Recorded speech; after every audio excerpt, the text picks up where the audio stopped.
itu secara lugah sarfun syai'in ila aksihi.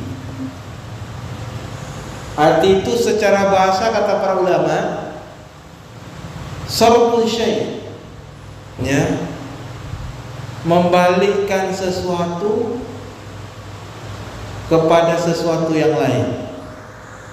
Nah, itu hati namanya secara bahasa.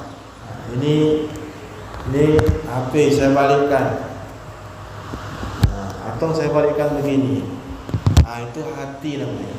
Itu secara bahasa, hati secara bahasa. Wa minul qalbu sumiya bih, disebutkan dengan qalbu, berbolak-balik.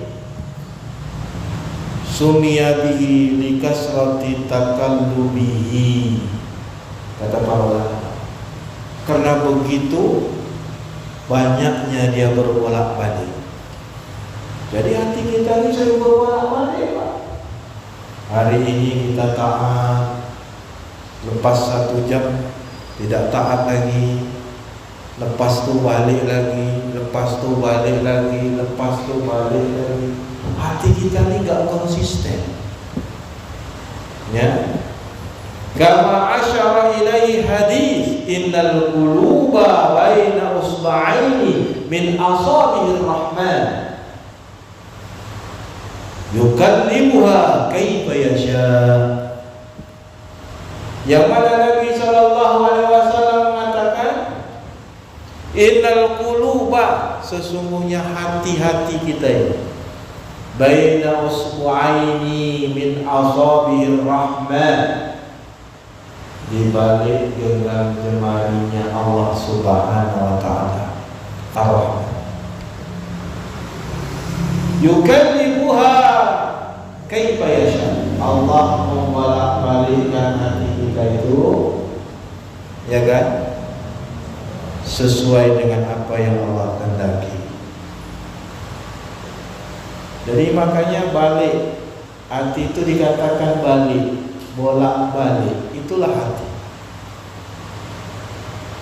Walihada kana Rasulullah sallallahu alaihi wasallam ya'suru ayyakun. Oleh karenanya Bapak-bapak sekalian, kata para ulama dalam kitab ini, bahwa Nabi sallallahu alaihi wasallam itu paling banyak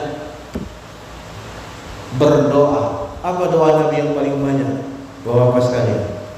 Ya mukallibal qulubi tsabbit qalbi ala dinik. Ya Allah yang membolak-balikkan hati, tetapkanlah hatiku dalam agama.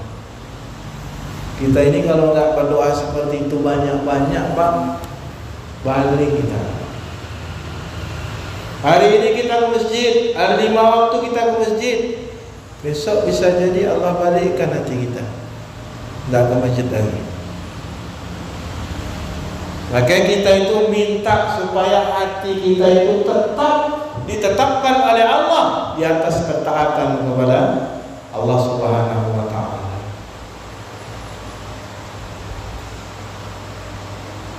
Maka kata syair orang-orang Arab,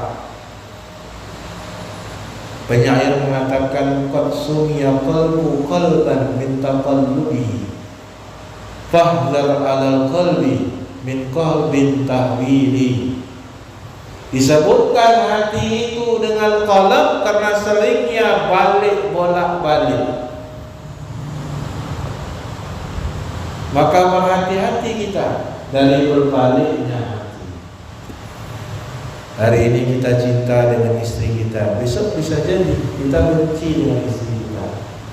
Hari ini istri kita cinta sama kita, besok bisa jadi istri kita tuh benci sama kita. Atau sebaliknya, hari ini istri kita benci sama kita, besok bisa cinta kepada kita. Makanya banyak orang yang terjadi perceraian, dulu kau bulan kau bintang, lama-lama rumah tangga ya kan, dibalikkan Allah hati. sehingga tak cocok lagi sama mereka. Maka jamaah rahimani wa rahimakumullah, ya,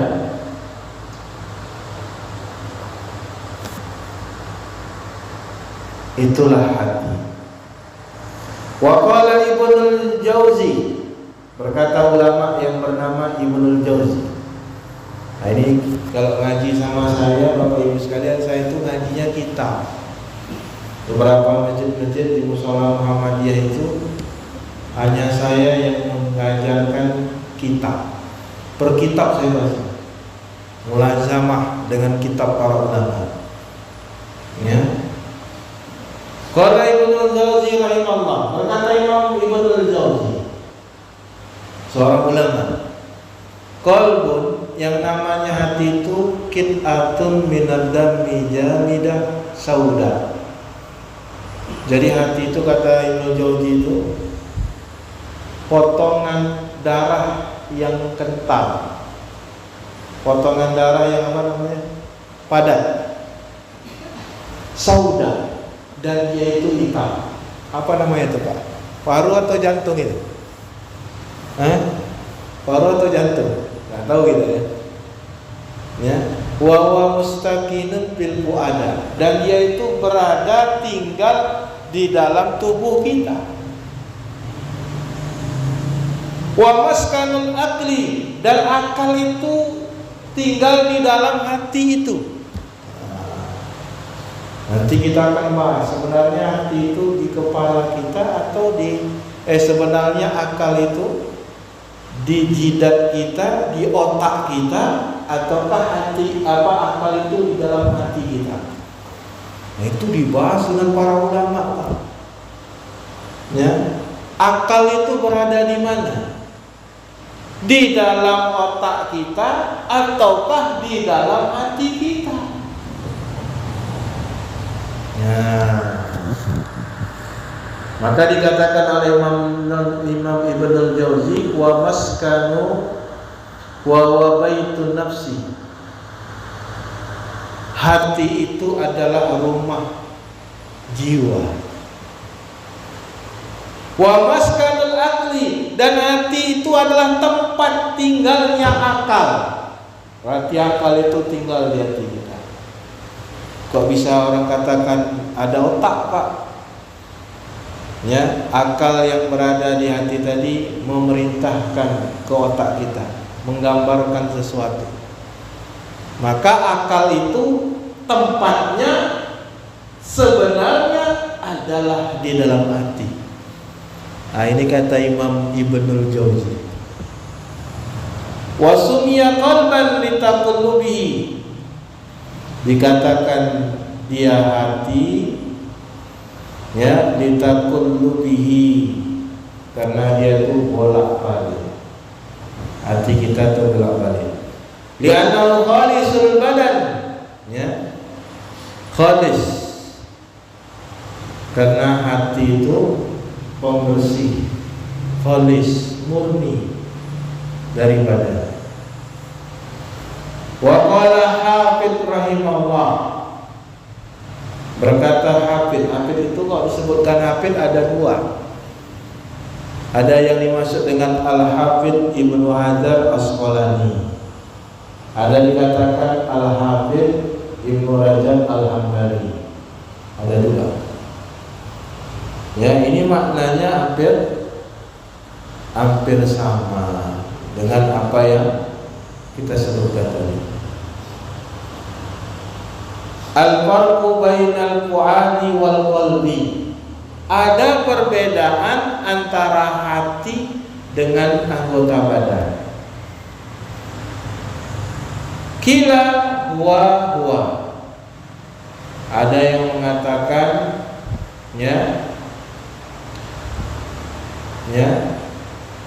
hati itu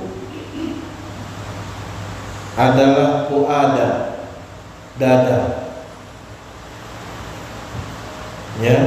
Hati itu fuada, wasatul qalbi, di tengah.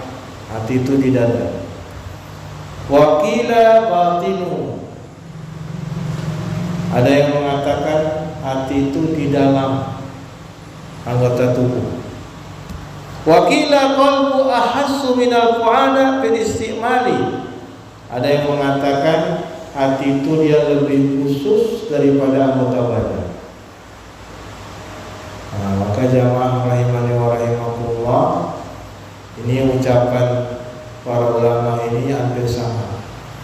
Wa qala al-Qurtubi, berkata Imam Qurtubi. Imam Qurtubi itu punya kitab tafsir. Tafsirnya itu begitu banyak. Tafsir Al-Quran Imam Qurtubi itu muktabar, kitab yang termasuk muktabar. Ya, al-fuadu qal disebutkan oleh Qurtubi rahimahullah, al-qalbu qad yu'abbaru anhul fuada wa sadri. Yang namanya hati itu dianggap apa yang berada di dalam dada. Sebagaimana Allah berfirman, alam nasrah laka sadra. Nabi Allah mengatakan, bukankah kami telah lapangkan dadamu? Dada itu juga, di dalam dada itu ada hati. Maka jamaah rahimani wa rahimakumullah, ini tentang definisi hati.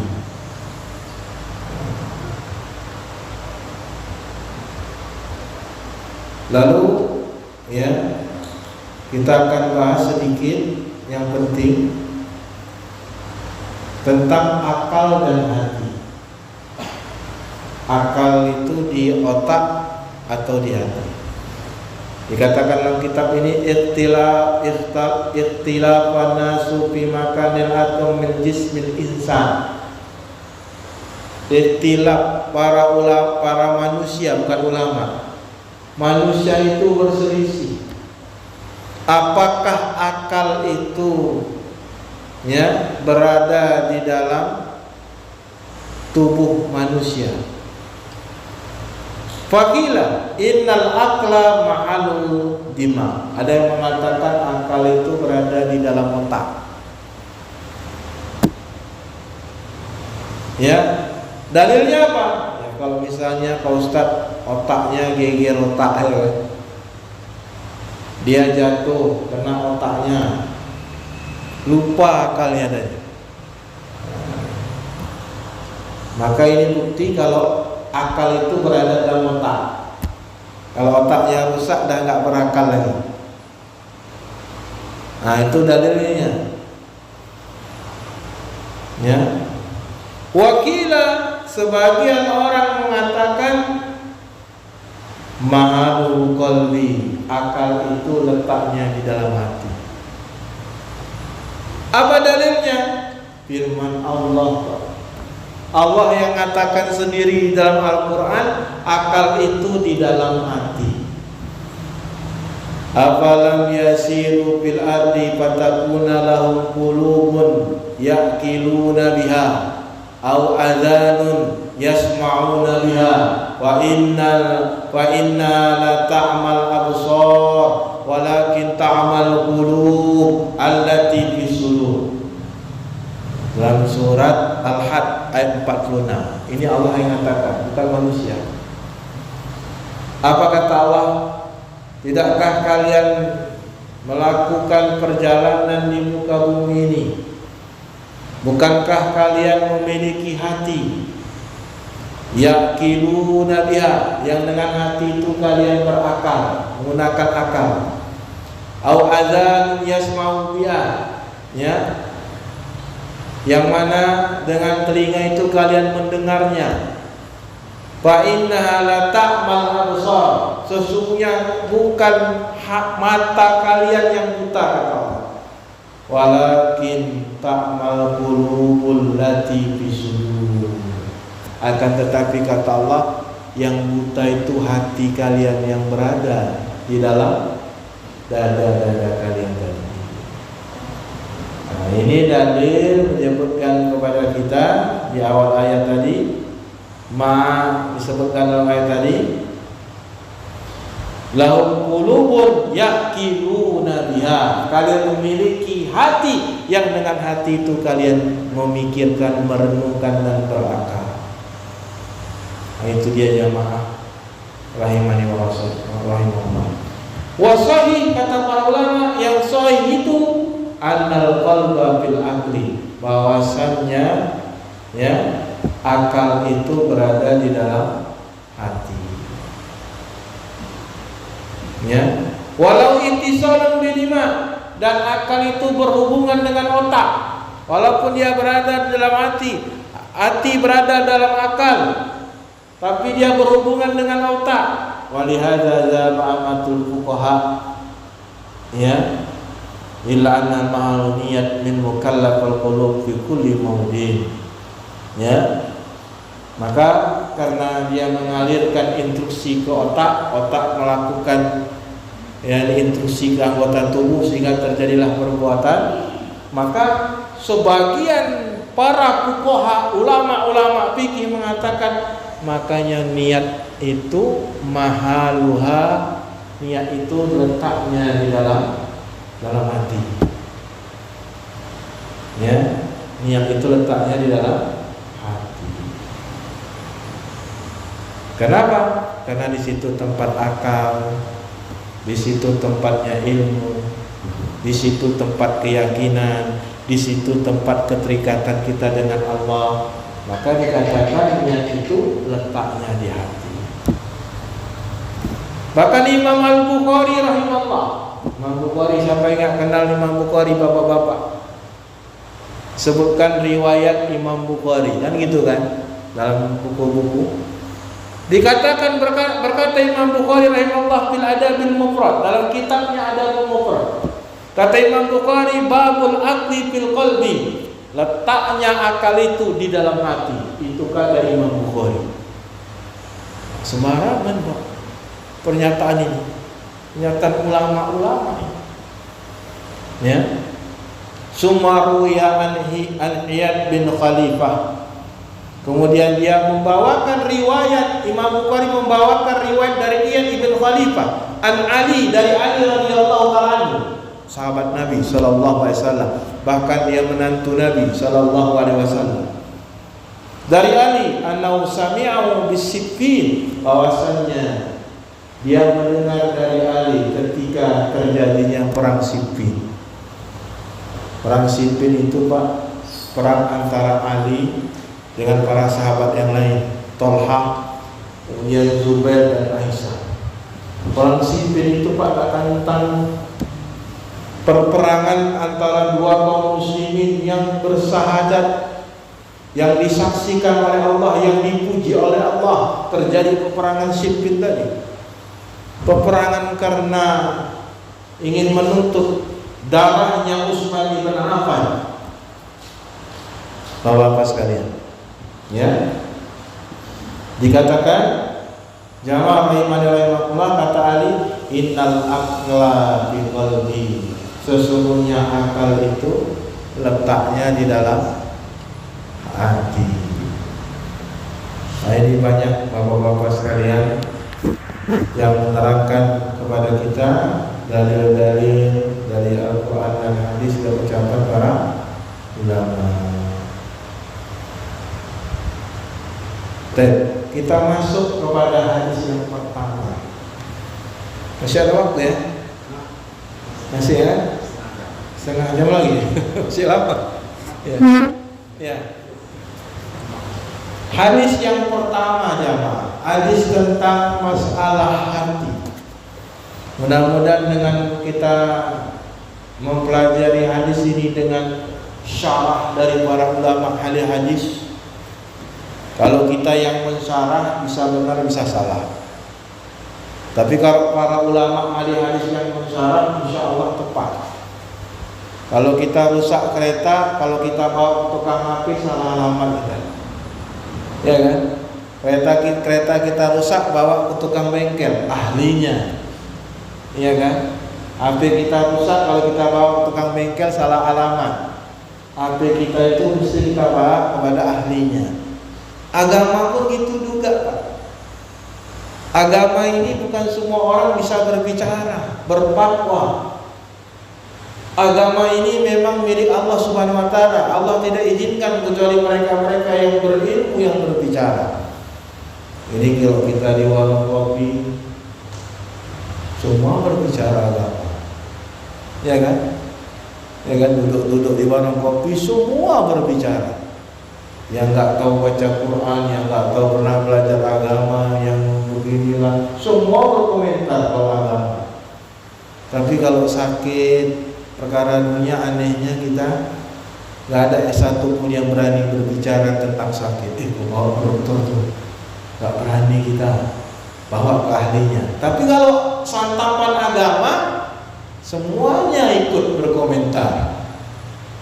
Apa kata Imam Bukhari Bapak sekalian dalam kitab sahihnya? Al-ilmu qabla al-qawli wa amal. Ilmu dahulu sebelum kita berkata dan berbuat.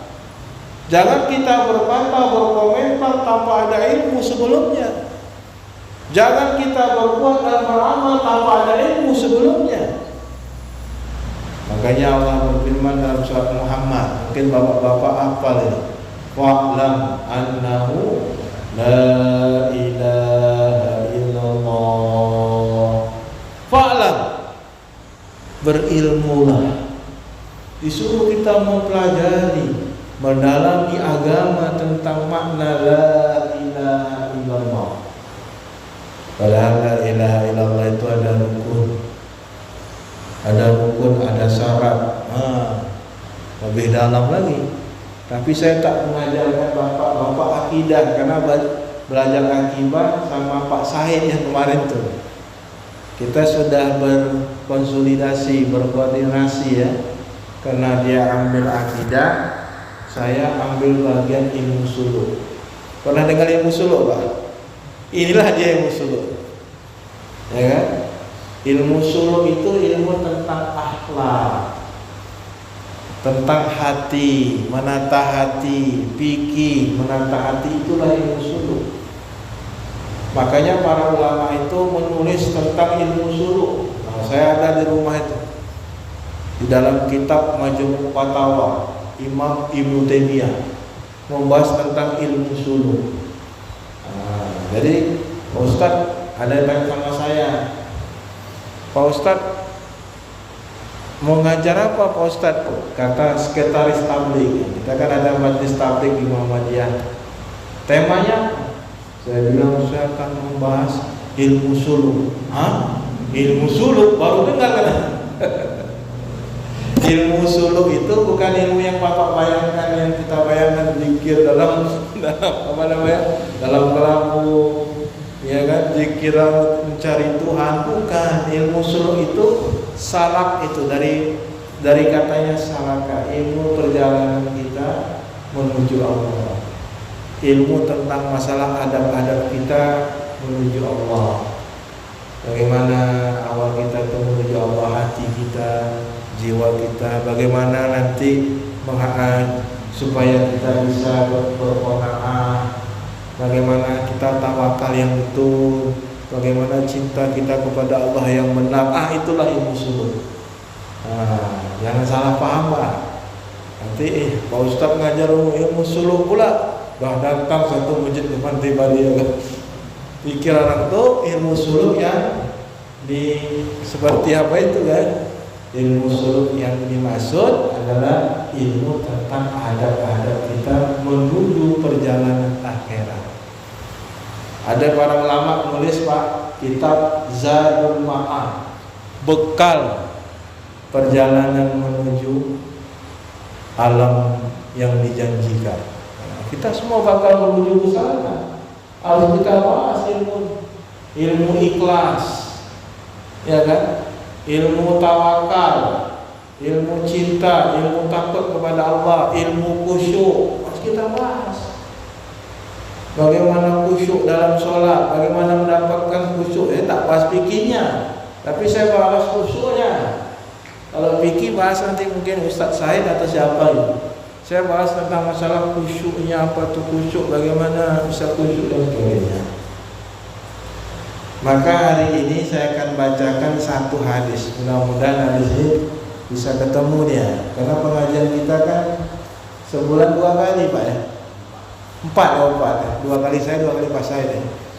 Kalau satu hadis bisa satu pertemuan, alhamdulillah. Berarti 1 tahun tamat kitab. gitu kan? Itu tahu sama kita. Baik. An-Nu'man bin Bashir radhiyallahu ta'ala. Dari Nu'man bin Bashir. Nah, ini nama sahabat Nabi. Kita harus ingatlah nama sahabat Nabi itu. Jangan ingat nama Ronaldo ya. Ronaldo di Al-Nassr, Mane dan pindah ke Nasr ya deh. Ya kan, juara Liga Arab bersama mengalahkan Hilal 2-1. Tapi nama-nama sahabat Nabi coba tanya anak-anak sekarang. Paling banter 4, itu pun dah paham kali dia. Abu Bakar, Umar, Utsman, Ali. Lepas daripada itu tak tahulah Ustaz. Yang tahu dia ini Mane, siapa lagi? Makanya Nu'man bin Bashir radhiyallahu ta'ala. Nah, kita kalau dijumpakan, kita baca nama sahabat, kita mendengar nama para sahabat, kecintaan kita kepada sahabat itu luar biasa. Wajiblah kita taradin. Kita doakan radhiyallahu ta'ala. Semoga Allah meridhai. Itulah kecintaan kita para sahabat Nabi. Ya. Maka jangan sampai kita tuh mencela seorang sahabat. Gak boleh kita cela Muawiyah.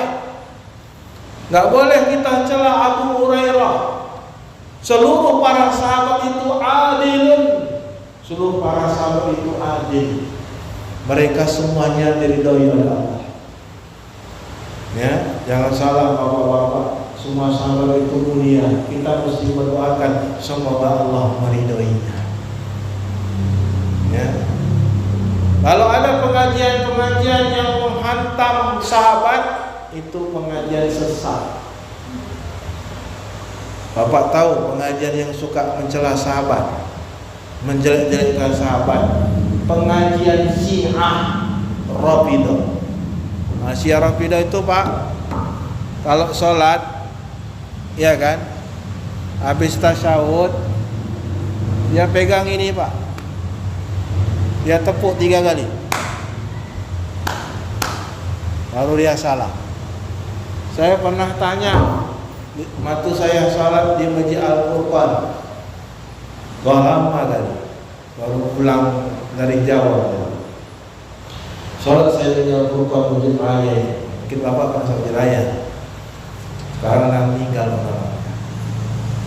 Jadi dia sholat tidak pakai ini Pak, Allahu Akbar, gini aja lempangnya. Nah, enggak gini kira gini, dia lempang aja.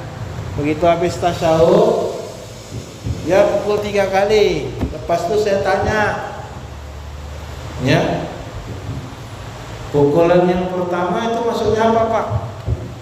Dia bilang laknat kepada Abu Bakar. Alhamdulillah. Laknat kepada Abu Bakar. Pukulan yang kedua, laknat kepada Umar. Ngeri kali, Umar bin Khattab dilaknatnya.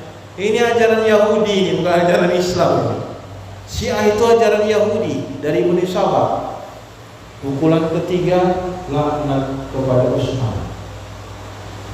Ya, Kak, saya bilang gini, kenapa enggak sekalian aja Pak? Pukulan yang keempat, laknat kepada Ali. Dikejarnya saya, karena dia cinta sama Ali, benci sama yang lainnya. Dikejarnya saya pakai gunting, karena itu Bang jahit. Lompat pagar saya Pak, gak cukup tanah. Ya kan? Karena sama mereka itu, mereka menuhankan Ali. Ali itu dianggap Rasul mereka. Kata mereka Ali itu Jibril salah menyampaikan wahyu, seharusnya kepada Ali, bukan kepada Muhammad. Dah pula ya. Ya kan? Maka jamaah rahimahullah, maka kita tuh doakan tuh sahabat Nabi. Kita minta, ya Allah ridhoilah mereka.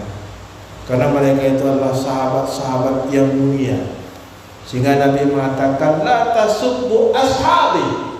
Janganlah kalian mencela sahabatku. Ya. Karena kalau kalian mencela sahabatku, kalian menyakiti. Innal halala bayyinun. Sesungguhnya kata Nabi, yang halal itu jelas. Wa innal harama bayyinun. Yang haram itu jelas. Itu Nabi katakan. Yang halal jelas, yang haram jelas. Wa bainahuma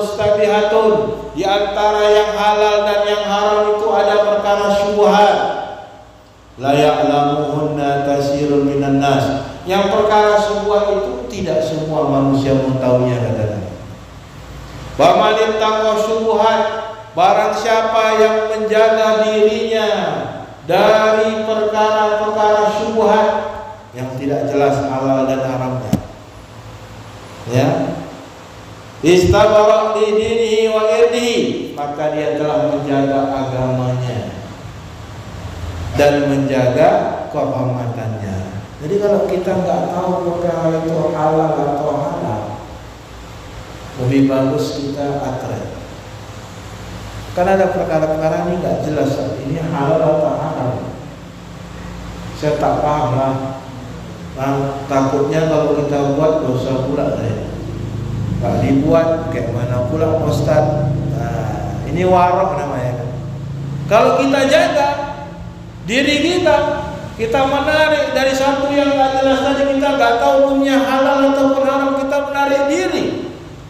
Apa kata Nabi? Sungguh dia telah menjaga agamanya dan kehormatannya. Nah ini kok kita jangankan perkara yang syubhat, haram pun kita tabrak. Ya kan? Jangankan yang nggak jelas, yang sudah jelas haram kita tabrak terus. Ya kan? Kalau orang-orang terdahulu, ulama-ulama kita itu betul-betul dia menjaga. Yang perkara syubhat pun ditinggalkannya untuk menyelamatkan agama dan kehormatannya. Maka kata Nabi, wa man waqa'a fi syubhat, barang siapa yang terjerumus ke dalam perkara syubhat tadi, waqa'a fil haram, dia masuk ke dalam perkara yang haram. Nah itu dia Pak. Karaliyar haulahima, seperti pengembala yang dia mengembalakan gembalanya di satu perkarangan,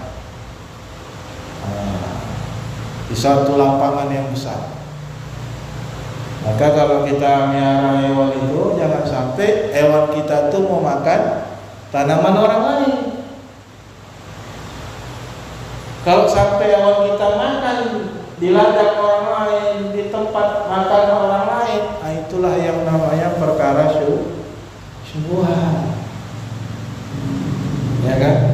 Kita lepas saja, yang penting sore pulang kandang. Ya kan? Tak peduli kita, ya kan? Mau dihabiskannya semua. Itulah makanya ada zakat. Zakat lembu itu dia diwajibkan zakat itu kalau dia dilepas, diterbukai, dilepas. Kenapa? Karena ada zakatnya 40 ya ekor lembu, 1 kambing, ya kan? Ada zakatnya. Kenapa? Karena itu sapi itu dilepas. Bisa jadi dia makan punya orang, kita nggak tahu, orang yang punya nggak tahu, itu kan syubhat. Maka dibersihkan. Tapi kalau sapinya itu dikandangkan, nggak kita lepas, artinya apa namanya Pak? Rumputnya itu dia apa? Diarit, ya kan? Nah, itu nggak ada zakatnya. Apa mana yang sanggup 100 ekor? Mana cari rumputnya tuh? Ya kan? 1 goni 30.000 Pak ya. Berapa itu? Bayar lagi dia sama orang. Kalau nggak dilepaskan ada zakatnya, karena dia cari rumput, dia beli, ya kan? Dia bayar dan sebagainya, dia minta izin boleh ambil rumput nih. Nah, maka itu kalau dia nggak dilepaskan sebanyak-banyaknya pun lembunya tadi, tidak wajib zakat. Tapi kalau dilepaskan ada hak orang lain, ya kan? Diambilnya, dimakannya don lebih orang, pergi lagi, ya kan? Dimakannya ladang orang, diberahinya lah tempat tanah orang, ya kan? Jadi harus dibersihkan. Ada syubhat di sini. Ya. Yusiku ayat tapi yang mana orang yang melepaskan gembala tadi kata Nabi, di lapangan yang terbuka, di lapangan padang syara dia takut jangan-jangan gembala ini masuk ke tempat orang tadi. Ya, wa inna likulli malikin hima, dan ingatlah ya, setiap raja, setiap orang yang memiliki pasti ada batas-batasannya. Ala wa inna himallah maharimu. Ingatlah, sesungguhnya batasan Allah adalah apa yang diharapkannya. Wa inna fil jasadi mudghatan. Kata Nabi, sesungguhnya di dalam jasa itu ada mudghah, segumpal darah. Idza salahat, kalau dia baik, salahat jasadu kullu. Kalau dia baik, maka baiklah seluruhnya. Wa idza fasadat jasadu kullu. Kalau dia rusak, maka rusaklah seluruhnya. Ala wa hiya qalbun. Maka ini adalah hati. Kita baca keterangan ulama. Wa hadzal hadisu min jumlatil ahadasi kulliyah allati takun alaihi bid-dardi. Kata ulama, ini hadis termasuk sejumlah hadis yang menyeluruh. Maka hadis ini termasuk hadis yang dia bahagian daripada poros agama. Ini hadis termasuk poros agama hadis ini. Hadis ini riwayat Imam Bukhari, Imam Muslim. Hadis ini bahagian daripada poros agama. Wa qala Imam Ahmad rahimahullah. Berkata Imam Ahmad rahimahullah, imam mazhab yang 4. Apa kata Imam Ahmad? Usulul Islam ala salasati ahadis. Pokok agama itu kata Imam Ahmad ada 3 hadis yang di dalamnya tergandung pokok agama. Yang pertama hadis Umar, innamal a'malu binniyat. Kita ibadah apa-apa kalau ada niatnya enggak sah. Ini sepertiga agama hadis Umar. Bapak ibadah apapun dari sekecil apapun sampai sebesar apapun, tapi kalau nggak ada niat nggak sah. Tapi letaknya niat itu di hati. Ya. Yang kedua, hadis yang kedua kata Imam Ahmad termasuk pokok agama. Hadis Aisyah, man ahdasa fi amrina hadza ma laisa minhu fa huwa radd. Kata Imam Ahmad, hadis Aisyah, barang siapa yang membuat perkara baru dalam agama, dalam syariat, bi amrina hadza, yang tidak ada pernah jalannya dari kami, maka dia tertolak. Jadi jangan kita buat perkara-perkara yang tidak disyariatkan Allah. Itu tertolak. Itu pokok agama yang kedua. Pokok agama yang ketiga, hadis Nu'man bin Bashir, halalun bainun wal haramun bainun. Ya, hadis ini hadis halal, yang halal itu jelas, yang haram itu jelas. Ya. Jadi jamaah rahimahullah, ucapan Nabi innal halalan bainun wa innal haramun bainun, sesungguhnya yang halal itu jelas, yang haram itu jelas, yakni annal halalal mahdha bainun la istibau bi. Maksudnya yang halal itu jelas, halalnya jelas murni halal, tidak ada sedikit pun keraguan. Itu makna ucapan Nabi. Demikian juga kalau Nabi mengatakan yang haram itu jelas, maksudnya murni betul-betul itu haram. Misalnya Pak, yang halal itu jelas. Misalnya di sini contohkan mislu akli taibati minaz-zurub. Misalnya memakan makanan yang baik dari pertanian. Ya. Makan apa Pak? Padi. Padi itu jelas nggak halalnya? Jelas. Buah-buahan, buah durian, buah mangga, buah apel, buah apanya itu jelas. Itulah yang masuk jelas halalnya. Jelas halalnya. Meminum air putih jelas halal. Yang enggak halal minum bir. Itu jelas haramnya. Kalau akalnya kecil Pak Ustaz, itu syubhat. Kalau syubhat lebih baik ditinggalkan. Misalnya 0,50% ada alkoholnya. Syubhat ini. Ya kan? Obat ada alkoholnya enggak? Obat. Hah? Ada Pak ya? Ada. Kalau orang yang beriman enggak minum dia. Saya cari obat yang enggak alkohol, kecuali darurat ya kan. Kalau darurat boleh lah ya, nyawa taruhannya. Tapi kalau sekedar demam, flu dan sebagainya, tengok baca mengandung alkohol. Obat batuk tu sering mengandung alkohol, mengandung alkohol. Ya kan? Obat batuk yang enggak alkohol pun banyak, cuma harganya agak mahal. Harganya beda 10.000, 5.000 gitu. Ini mau minum, ini mengandung alkohol. Orang yang beriman walaupun enggak tahu itu halal haram ni belum jelas sama saya nih. Alkoholnya dikit dalam obat ni macam mana ya? Sedangkan ini obat pula. Ini kan syubhat, enggak jelas halalnya, enggak jelas haramnya. Lebih baik tinggalkan. Ya kan? Lebih tinggalkan. Yang haram itu jelas maksudnya bagaimana? Kata para ulama, mislu aklil maitah, seperti makan bangkai. Ada ayam apa namanya? Kiren. Ya kan? Ayam mati kemarin. Dilipas jadikan ayam penyet. Ya kan? Dari mana halalnya? Walaupun ada ayam penyet dia kan. Orang enggak disembelih, itu jelas haramnya. Jangan beralasan lagi. Belum jelas Bapak, daripada mubazir. Mubazir dosa, bagus kita masak aja deh. Udah ada sebuah lagi. Itu jelas haram. Wadam, darah. Darah itu haram dimakan, Pak. Ada yang mengatakan najis, ada yang enggak. Para ulama berselisih. Itu dibahas kita fikir lah. Nanti kita buka lah, kita fikir. Darah itu macam mana, najis atau tidak? Itu kita buka, nanti kita fikir.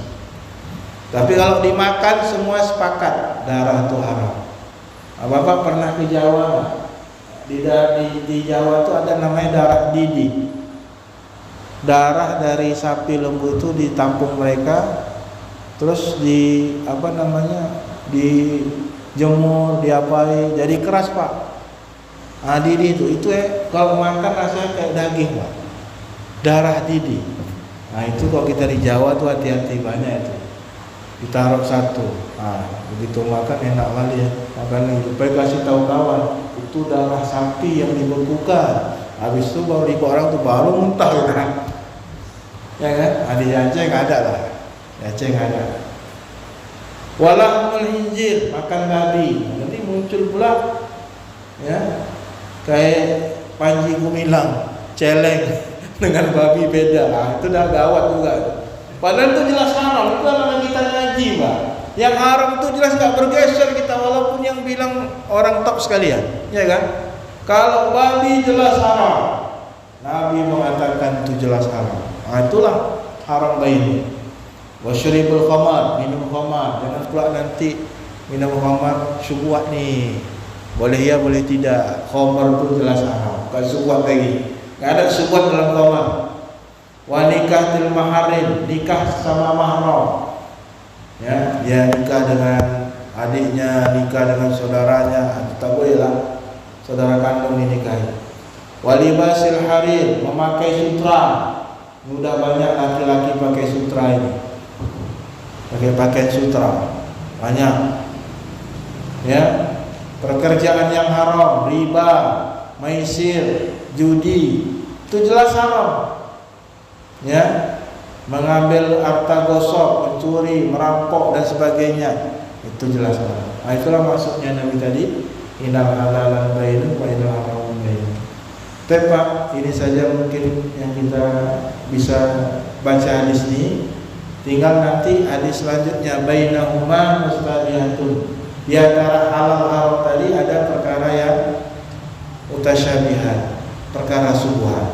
Itu akan kita bahas nanti di 2 minggu yang akan datang. Insyaallah taala, kalau umur kita panjang, ada kesehatan, kita berjumpa lagi. Sebelum kita tutup, mungkin ada pertanyaan dari jamaah, silakan ditanyakan. Mungkin ada yang kurang jelas atau kurang paham, atau kita kadang bermasalah, mungkin salah tangkap, salah pendengaran, silahkan ditanyakan ulang, diklarifikasi. Itu dalam bahasa kita tabayun. Tabayun. Mungkin silakan Pak kalau ada pertanyaan. Silakan Pak. Belum azan kan?